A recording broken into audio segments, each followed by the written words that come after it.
Меня зовут Саимов Адиль.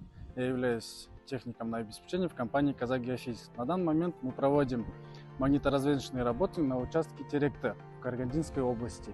Магниторазведочные работы – это метод геофизических исследований, который измеряет естественные изменения магнитных полей.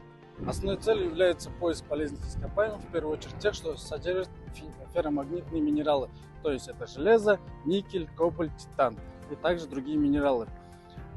Также с помощью этого метода можно выявить разломы, интрузивные массивы и рудные тела, то есть важные геологические структуры. Магниторазведочные работы начинаются с вызова на полевой участок работ, а также установки вариационной базы. Вариационная база устанавливается для учета изменений магнитных полей Земли во времени. Магнитное поле Земли подвержено флуктуациям, таким как солнечное излучение, или же при длительных или повторных съемках работ. В свою очередь, вариация позволяет свести все измерения к единой системе отчета. После установки вариационной базы мы собираем наши приборы. Наши приборы – это современное оборудование GA Systems, GSM-19.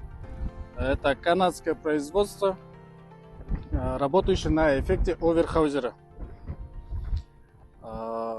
Работы проходят у нас пешим методом,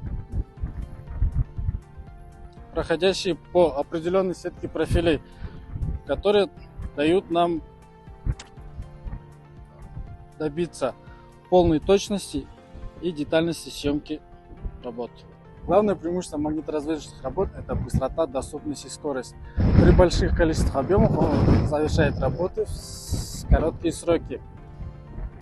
А при современных технологиях мы можем измерить даже малейшие магнитные измерения.